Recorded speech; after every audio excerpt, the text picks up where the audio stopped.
What's up, guys? It's your girl KJ, and I am back. And today we are back with another video for Ready to Love. Y'all already know what it is. Thank you guys again for so much for watching my last video. Also, subscribing to my channel. Don't forget to like this video and comment, you guys. I would love to comment and interact with you guys. I'm trying to stay consistent with my channel, so we will definitely be back with more videos, more content. And don't forget to comment, and subscribe to my channel. All right, so I do have my notes, and just in case I look down, y'all already know I'm looking at my notes. So let's go ahead and get into this episode of Ready to Love, season 7, episode 4. All right, so the guys meet up going fishing. I think it's Blue, Blake, um, who else? Blue, Blake, Tony, and Mark Anthony. So they meet up for fishing or whatever, and they're just talking about their current connections, not too much. Tommy pulls up on them like, y'all didn't invite me, that whole production. And so he proceeds to let them know that he has planned a yacht party for them. And, this is just to get to build your connections more, to make, deeper connections. So we can eliminate one of these ladies this week, because somebody going home this weekend is the ladies. One of the ladies, unfortunately.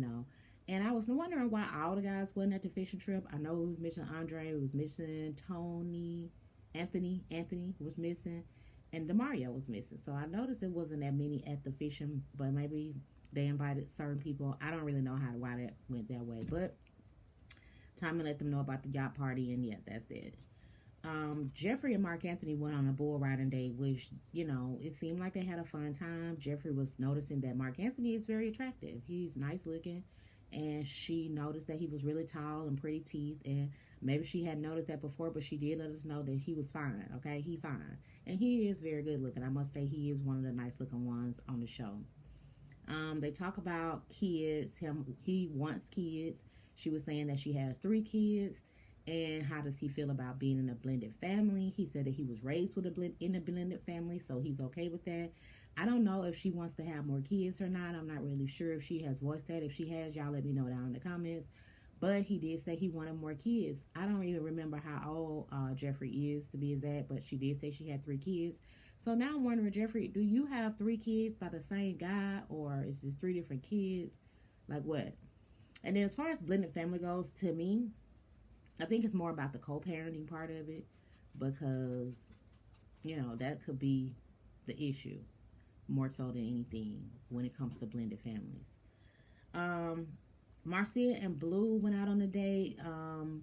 They went to, I think it was a seafood spot. I'm not really sure. Blue is very, very attractive to me. I think he is also one of the more nice looking ones, but he is very cute to me.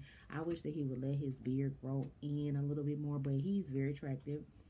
Um, they talk about a lot of different things, and Marcia basically was telling Blue about all the stuff she don't like. She don't like camping. She don't like fishing. She don't like uh, cabins. She don't like raccoons. She just don't like do nothing outdoors. Which, I feel Marcia on some of that. Like, I'm not very like, I'm just not gonna do it. I would do it, but of course, we going camping, I'm gonna be watching my back. We going hiking, I'm gonna be watching my back. I hate bugs. I definitely don't want to deal with no raccoons. It's just stuff like that I think all women are kind of like about. But while they highlighted that, I'm not sure. Meanwhile, they tried some oysters. That was his first time trying oysters. I do not eat no oysters. Now, I love seafood, but oysters is not for me. They tried this oysters or whatever. He did say that, Marcia's date was fun, but some of her don'ts was kind of red flaggish to him. But all in all, it was a fun date. Um, what else happened? I don't know. Oh, she did mention that something about she normally doesn't date guys with kids, and he was like, "Should I leave now?" And then she was like, I just feel like don't complicate your life if you don't have to. And I feel like most guys have kids, so I mean, you really swimming around in a shallow pool when you say you won't date guys with kids. But at the same time, I feel like even if guys do have kids, it's more of a co-parenting situation, like I was saying before. It's about how y'all are co-parenting. It may not be an issue. Also, it's about the kids. Are they some bad, unruly kids, disrespectful to other adults? Not really knowing how to interact with other adults. And You know, that whole you ain't my mama, you ain't my daddy type of situation, or sabotage in a relationship type of situation. So it's a lot of things that you have to look out for when you are dating someone with kids, especially if you don't have any. But I mean, it's just something not, it's not a lot to go on if you're just gonna rule it out completely. So, you know, but that's what she did admit to Blue regarding dating somebody with kids. Cynthia and Anthony talk and get to know each other. She said that she heard some good things about him. Okay, no. So let y'all. We at the yacht party right now. Okay, we at the yacht. We on the yacht. Everybody look nice. Everybody dressed to the nines. Everybody dressed up for the yacht scene. All right, so we on the yacht. Cynthia and Anthony have a conversation. They talk for the first time. Oh, they did say that Andre has the vid, so he basically took himself off the show because of COVID. So Cynthia was kind of sad about that, and Jeffrey was sad about that because they did have a connection with Andre, and you know Andre with the curl down the forehead. You know, y'all know Andre. So Andre will not be back on the show. All right, so let's get on the yacht. Now we on the yacht. Cynthia sits down and talks with Anthony. Um, and they basically talk about, you know, kids and how kids are the most important thing, and your children should be what comes first in your life. They kind of have the exact same views on that. They like the fact that they have the same views. Cynthia said that he seems like the male version of her, and he was saying that, you know, they have a lot of that thinking process in common, so they seem to be vibing and like each other. Mark Anthony and Jeffrey spend a little bit more time on the boat. They have a nice little intimate hug or whatever. He tell her she smell good. You know, they seem like they like each other a lot too. She said that she was looking forward to getting to know him and Demario. So those are going to be the connections that she moves forward with, seeing that Andre is no longer on the show. Blake pulls Sue-Ann to the side and basically tells Sue-Ann, you know, I appreciate you having my back and taking up for me, and so I got you a gift. And he pulls out a bracelet. I didn't even get to see what really style of bracelet it is, but he gave her some kind of bracelet, and she was really appreciative and thought that was very nice of him, and that they are actually getting closer, and she really liked it and was surprised to get the gift from Blake. Morgan and Tony. So Morgan and Tony sit down and talk, and she's basically saying that, you know, she really like him. He husband material, but she is really cautious when it comes to him. She says she does like Lyndon and Tony, but with Tony, she is cautious when it comes to Tony. So they were talking, and she was hinting about him having other connections and how he's really smooth and how he interact with the other women. And he was telling her, you know, do you really think that I would be just saying the same thing to everybody that I have a connection with? And she was like, well, I don't know. So he was saying that, you know, she need to be more confident in, you know, herself and them and him. And he didn't really like that about her. But she just feel like, you know, he real smooth talker, and, you know, he could be saying that to every woman. So, you know, that in itself is really not attractive to him from what it sounds like to me. He's not attracted to that kind of female. He wants somebody to kind of be more confident. Like, it's me and it's all me. It's about me. Bump everybody else, you know.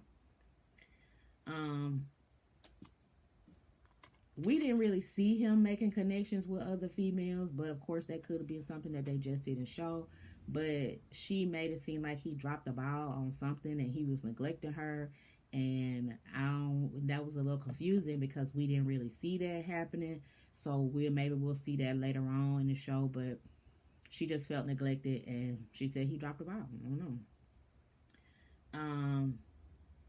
They play a game, and it's basically they pulling paper out of the fishbowl, and they got to kind of go around the conference room based on what the paper in the fishbowl say. So Corvea pulls first, and the question for hers was, who do you think will have to be the best kisser? She picked Demario, which that's her closest connection. She picked Demario. Demario kind of licked his tongue out or whatever, and she was in a confessional like, don't do that. That's disgusting. No, don't do that. Everybody ain't got to see your tongue. So I don't know if she was turned off about it, but she didn't really wasn't feeling it. Mark Anthony was the next person. He pulled out give foot massage to your deepest connection. He decided to pick two women who he had deepest connection with, which was Jeffrey and Mercedes. But he gave Jeffrey the massage first, which I thought was interesting because I thought his connection with Mercedes was a little bit closer than his connection with Jeffrey. But he gave Jeffrey the massage first, and she was just like, he's probably will do better on solid ground when they're not moving and floating around on the boat. And then Mercedes was happy that he came over to her too. So that was what it was. Morgan was the next one. Hers was the three sexiest people in the room. She picked Lyndon, which was shocking because I didn't think she was liking Lyndon like that. But again, we not seeing everything.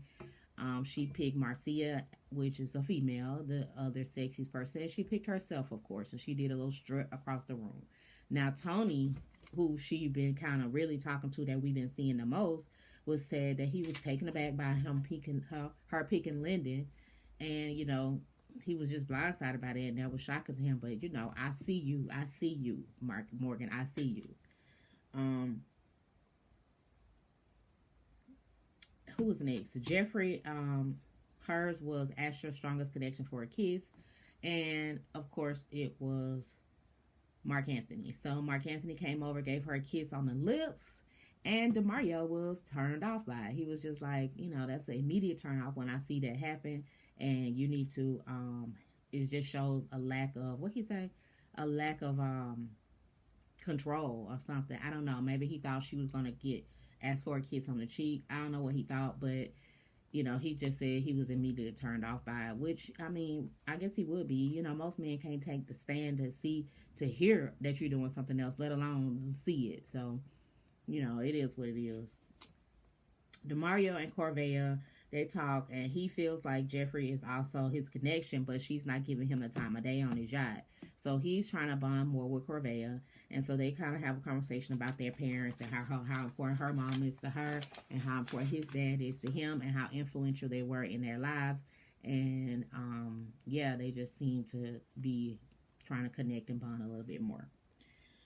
Morgan seems to be leaning toward Lyndon. I did notice that they kind of real, they kind of real flirty or whatever, and that's more than I have seen because y'all know the last episode when they was on a date, they didn't show Morgan and Lyndon talking. They showed Morgan and Tony talking and Marcia and Lyndon talking. So maybe they having conversations off on the phone or whatever to where they actually connecting. Blake comes up and pulls Jeffrey to the side, and I did notice she was like, "Oh, I have to leave my comfort zone." Like she did not want to have to talk to Blake. Jeffrey definitely has a feisty side. I can see that, and I think Blake bring it out more than anything. The conversation of Blake or just talking to Blake bring that out of her. So anyway, he pulled her to the side, and he was just like, I heard some things or whatever, and I just wanted to let you know I was hurt by it. And she was like, well, what you heard? And so he was like, well, I really don't want to get into it. She was like, so you're not going to tell me what it is that hurt you? Like, and he was like, well, I really don't want to get into it. She was like, well, why are we talking? Why are you talking to me? Why are you pulling me to the side to have a conversation with me just to tell me that you hurt by me, but don't tell me why? So, of course, Blake get him, frustrated because it's like, well, good question. Why did I pull you to the side? But Blake, why would you pull her to the side and not tell her what happened? Maybe you try not to throw Sue Ann under the bus because, of course, Tommy did say what goes on in the lounge, stay in the lounge, and she came back being messy, which I knew this was going to come back and bite her. But he was trying to probably save Sue Ann from getting cussed out, but it didn't work. So, Blake, you should have went on and said something because she figured it out anyway. Anyway, so Blake ended up getting frustrated because now he regretting even talking to Jeffrey because Jeffrey about to snap his neck off and bite his head off because don't pull me to the side to tell me nothing. Like, I'm not finna figure out what's wrong with you. You're a grown man. Say what's on your mind. I'm not finna read your mind. That was stupid to me too, Blake. You should have just left it alone if you weren't going to go into details. And could it also be that you was telling her this and you couldn't lie to her face? I don't know. Anyway, she said he was a narcissist, and she basically got up and walked away from him like, boy, bye. Jeffree went to go talk to Sue-Ann and DeMario, and I'm not sure exactly why she chose them, but I feel like either word got around that it was Sue-Ann, and so she basically went straight to Sue-Ann, to the source of where it came from. So she goes to sit down with Sue-Ann and DeMario, because DeMario didn't really have anything to say. So she was just telling him, telling them, Blake pulled me to the side and was telling me how I was hurt. He was hurt by me, but he couldn't tell me why. So Sue-Ann took it upon herself to kind of go ahead and explain. And she did say, I was the one who told him that you said that, he picked you and he wasn't really going to be authentic with the other women because he had already made his choice. And I'm pretty sure 9 times out of 10, Jeffree knew this. But she was just like, she was just telling her, you being basically, you really got a lot of explanations for him and excuses for him. She was like, no, I'm not making excuses. Maybe you misinterpreted what he was saying. Sue-Ann was really caping for him, and that's what Jeffree said. She was like, you being Captain Save-A-Hoe for Blake, but Blake told me this, and that's what he told me. And then Sue-Ann was in her confessional like, Jeffree is a liar, in a nutshell. So, I don't know. It seemed like Sue-Ann believed Blake, and Jeffree think Sue-Ann and Blake are a joke. I am leaning towards Jeffree and telling the truth, because Blake come off as real, like, I can't feel his vibe, his energy is just off to me. I don't like it. DeMario sitting there shaking his head and rolling his eyes like, oh, these catty ass girls, like, whatever. Jeffree was like, she don't want somebody like Blake. She don't want nobody controlling. She don't want a narcissist, and that's just that on that. So if that's what you want, Sue-Ann, then you go right ahead and get that and have that, because nobody else want that. It's time for elimination. Basically, the bottoms were Marcia, Corvea, and Jeffree. I think Jeffree was at the bottom because Blake did call her name, and I think he just sour and upset, really. But because they didn't show anybody else call her name. They were about to use the lifeline, I believe, but I don't really know if they used it yet. But DeMario was definitely trying to save Corvea. Mark Anthony was just like, no, we don't need to use the lifeline right now because we only got one, and it's so early in the game, and nobody really have connections where you might start building connection with somebody else that might be stronger than this. So he didn't really want to use it right now. So I'm not really sure if they actually ended up using it or not, because in the end, we couldn't really tell who went home. But when it was time for elimination, they told Jeffree that she had a shell over her that, they just was hard to break. They kind of get through her walls. They told Corvea she don't think before she speak, which is an insult. And I feel like it might be Corvea going home, because everybody was saying that, they were just wasn't feeling what was being said about her and all of that stuff. And then Marcia, they was just like, she giving homegirl vibes. And she, everybody's kind of friend zoning Marcia. So I think it might be I know for sure it's between Marcia and Corvea, because on the scenes for next episode, Jeffree's still there. So yeah, basically we're gonna have to tune into next week and see what it is and who going home and what happened, because they took us off without knowing, and had the 3 ladies standing there without knowing who was going home. So yeah, that's it, y'all. That was the episode. I mean, it was okay. I'm ready for these episodes to get much better, much more interesting. But we're gonna be back. We're gonna come in. We're gonna be here for whatever they put up, whatever they put out. Like I said, y'all comment down below how y'all feel about the show, how y'all feel about the episode. Do y'all think that what they were saying about Corvea being not thinking before she speak, Marcia being a homegirl, and Jeffree having a wall up, do y'all think that's true? How y'all feel about it? And yeah, don't forget to like, comment, and subscribe. Thank you guys so much for staying tuned on this video. I appreciate you guys so much. Don't forget to come back, and peace.